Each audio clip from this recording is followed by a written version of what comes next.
Sa unang araw ng pagbabalik eskwela at opisina ng marami nating kababayan, nagkaaberya sa MRT Quezon Avenue Station kaninang umaga. May news to go si Jay Sabale. Jay!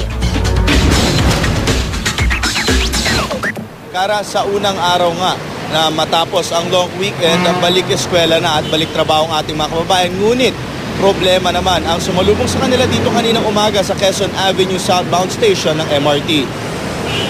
Unahan at takbuhan, yan ang naging eksena sa pagsakay ng mga pasahero ng MRT. Inaakyat at tinatawid din nila ang mga harang na bakal para lang mauna sa pagsakay. Sa haba kasi ng pila at sa pagkadami-dami ng pasahero, hati sa dalawang pila ang paakyat ng Quezon Ave Station southbound. Ang isang pila halos umabot na ng Mother Ignacia. Ang kabilang pila lumiko na papasok ng Panay Avenue. Resulta raw ito ng nangyaring aberya sa MRT kaninang alas 6:15 ng umaga. Dagdag pahirap din ang sirang escalator at elevator.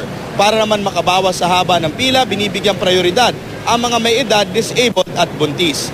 Pinapasingit sila sa pila habang ang mga paserong panorte ay pinaakyat sa kabilang side ng hagdanan. Sa dami ng mga pasero kanina, halos umaapaw ito sa kalsada ng EDSA. Kaya ang mga taga-MMDA nag-traffic na para di tamaan ang mga pasero ng MRT na mga nagdadaang sasakyan. Maging ang Quezon City Police ay nag-deploy ng kanilang mobile at police para panatilihin ang katahimikan sa lugar.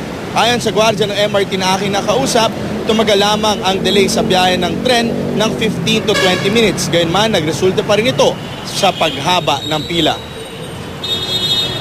Okay lang po. Mahirap ba yung ganitong pila? Sobrang mahirap po. Medyo mahaba. Normally naman pag Monday, mahaba talaga.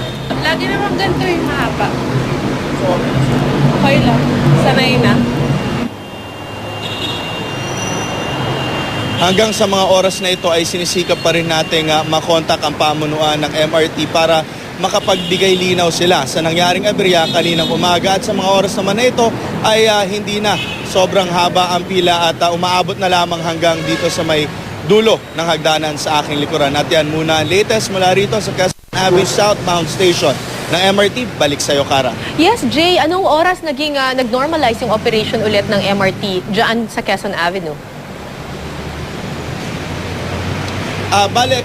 Regarding doon, according dun sa gwardyang ating nakausap, 6:15 nangyari yung aberya at 15 to 20 minutes after that, bumalik na sa normal ang takbo ng kanilang operation. Ang naging problema nga lang nun, yung 15 minutes to 20 minutes na hindi sila nakapagpasakay ng pasahero, napakadami na ang nagdagsaan at pumila nga at umabot hanggang sa kalsada ang pila. Kara? So Jay, nagkaroon ng problema talaga doon sa operation mismo ng MRT, hindi yung dahil sa sobrang dami lang talaga ng mga pasahero.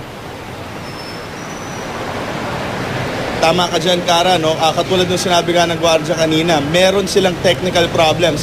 Ang problema, no, walang gusto magsalita kung ano nga ba talaga yung technical problems. Maraming haka-haka, pero patuloy nga natin kinukontak ang pamunuan ng MRT, ngunit hanggang sa mga oras na ito ay bigo pa rin tayo. Kara? Maraming salamat, Jay Sabale.